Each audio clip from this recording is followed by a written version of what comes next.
Hey, Motorman here. Today we're going to go for a ride and we're going to talk about to ride or not to ride. This is getting quite controversial. By the way, if you just wandered here by accident, you don't know me, I'm a motor officer instructor. I'm the maker of the Ride Like a Pro video. I've been teaching the police motor officer techniques to the average rider for like 22 years. So I pretty much know what I'm talking about. Now I know there's a lot of you out there, especially on YouTube, that are experts in everything, but I think I'm actually the real expert. So we're gonna go for a ride and I'm gonna talk to you about that as well as some other stuff, whatever pops into my head. I hope I entertain you and inform you at the same time.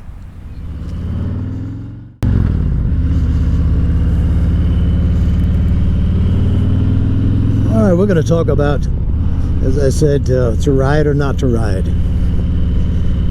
For those of you who are interested, wonder where I'm at, I'm on Old Dixie Highway in Hudson, Florida, heading north. Around here, traffic has been about, I'd say, 70 to 80% less than normal. So, if you're going to ride, this is probably, at least around here, the safest time to do it. Now, I've seen some video of New York City and Manhattan, which is usually bumper-to-bumper traffic 24/7, and there's virtually no cars on the street. So as far as safety, that would be this is the time to do it. Now, I don't know if they let you, but they may stop you. But here in Florida, they're not going to stop you. They suggest everybody stays home, but you'd never know it by the amount of cars out on the road. And I say, you know, if you're every time you get on your bike, you're scared to death that you might crash, you will probably need some serious training.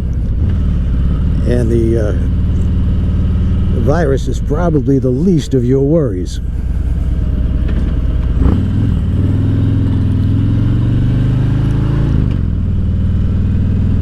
So, you know, wear the proper gear, use some common sense. And if you're a skilled rider, I would think you got nothing to worry about.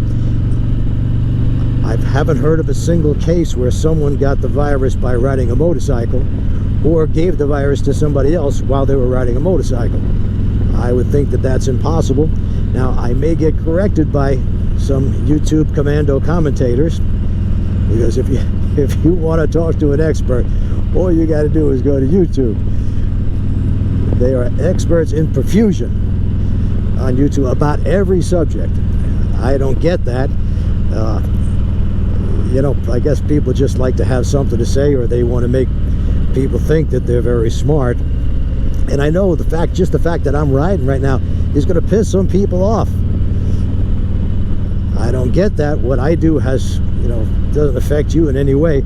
And then there's people saying, yeah, but if you get into a crash, the hospitals are already filled with people. Well, I'm telling you this, not here, because I know a few nurses and doctors, and the hospitals here in this area are not filled with people.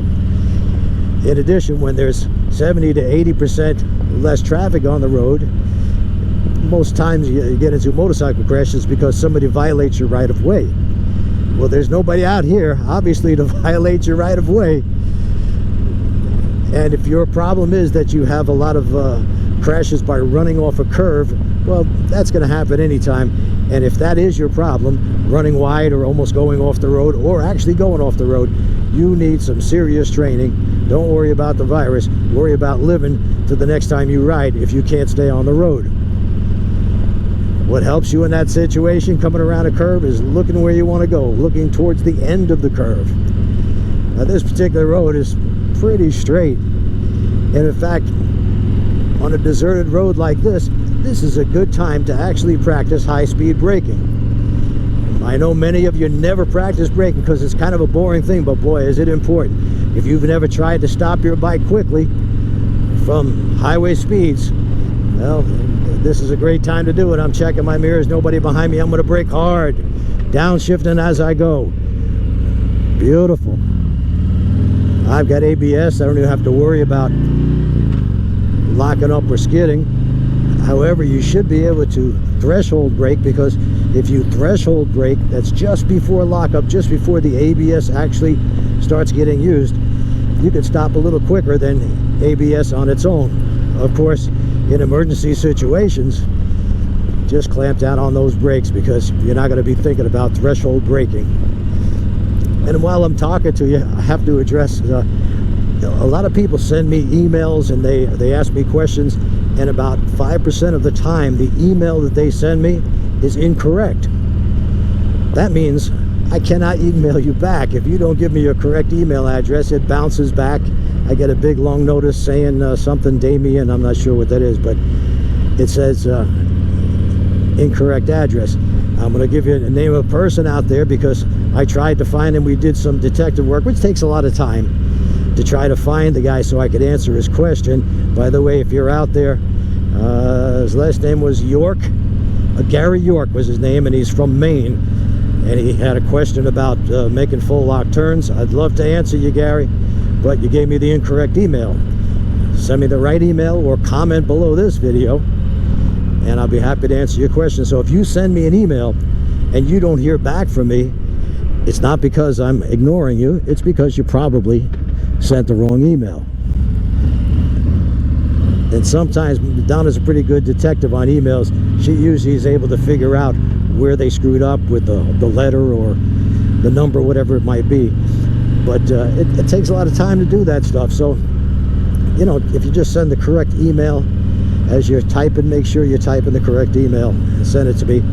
And also, if you comment below the video, about 95% of the time I get a notification in my email saying that whatever video it is, and the comment, and I just click on it and I can go and answer your question there. Occasionally, and I'm not sure why that is, but occasionally I don't get a notification that somebody commented on the video, and that makes it kind of difficult, because I get a lot of comments and I have to go through, you know, the entire comment section and try to find ones that I didn't read. So I'm not sure why that is. But by the way, when you subscribe, make sure you hit the little bell, and I think by that bell there's another thing that says notifications, and you want to click that as well if you want to be notified every time I come out with a video. And you know, I'm doing 2, 3, sometimes 4 videos a week. And I should address this as well. A lot of people saying, well, why do you ride so many Harleys, you know, in your road test? Well, it's because the Harley dealer lets you ride anything you want. I go to the local Honda dealer. In fact, I did a review on a used bike, and I asked the owner, who I've known for 25 years, if I could take the new Goldwing for a ride. He even had a brand new leftover 2018, 30,000 bucks, and he said, sorry, can't ride the new bikes. I said, would you buy a $30,000 motorcycle without riding it? And he said, no, I wouldn't. So to me, it doesn't make sense. If it's Honda's policy not to send demo bikes to their dealers, you know, well, that's their policy. Today I spoke with Tampa Triumph, and spoke with the manager down there, and he said yes, in fact, they have bikes that you can ride and test. So I'm probably going to be going down there tomorrow and taking some of their motorcycles for a ride. And in the next couple of days, you'll see those road test reviews and my opinions on those motorcycles. So it's not because I'm just in love with old Harley Davidsons. I realize there are other bikes out there. It's just that I ride what they let me ride. I can't go in there with and put a gun to their head. And right now, you know, you would think it would be the opposite, since motorcycle sales, in fact, for the last year, have been down. And especially now, you'd think they'd be begging, they'd be calling me on the phone saying, please do a review on my bike, but they're not doing that. And you know, I guess some of them don't know who I am. As an example, a little while back, I did a road test review on the new Indian Challenger, and I thought it was a fine motorcycle. I said so in the review. I compared it to the Harleys that I'm most familiar with. It's better in some ways and not in others, but I think overall it was a great review. So some guy comments in there, and I'm guessing he didn't even watch the review, But he says, this guy hasn't a clue about riding motorcycles. What would he know about Indians? So I commented back, yeah, well, I'm the guy who made the Ride Like a Pro on your Indian video. I've ridden every single model. I can do things with them that you never dreamt were possible. You know, so before you open your mouth, at least know who you're talking to. Well, he was smart enough to delete his comments off of YouTube because he made a real jerk out of himself. So folks, before you comment, you know, you should, you know, click on the little picture of me there. You might get a little idea of who I am, what I've been doing for many years. And you might think twice about it. Then again, you know, you might not. Another genius, in reference to the Kawasaki Vaccaro video, he wrote in there, I wouldn't let you anywhere near one of my cruiser motorcycles. You don't know how to ride a cruiser. You know, another freaking idiot. Has no idea what he's talking about. Thinks he's an expert. You know, it would be like me going on some YouTube channel about heart surgery and telling the heart surgeon what he should actually be doing, or that he doesn't know what he's talking about. It's stupid, and you make a fool out of yourself when you do that. But hey, if you get too nasty, I just eliminate your comment, and then I block you from my channel. So if you don't want that to happen, you know, be nice and think about what you're about to say. Getting back to riding during this virus, as you can see, traffic is much thinner, much less chance of you getting into a crash. Right now I'm wearing a full face helmet, and I wear this because if I had a half helmet or a 3/4 helmet on, there'd be too much wind noise. So I'm always wearing a full face helmet, got the mesh jacket on. And for the safety police who are worried about my half gloves, the reason I have the half gloves is because the little tiny buttons on the GoPro cameras, I just can't feel it with the regular gloves on, and I got to work that camera probably 2 or 3 times during these rides. So, you know, I use the half gloves. Look at this, they even got, you can't even walk over to the beach. It's crazy.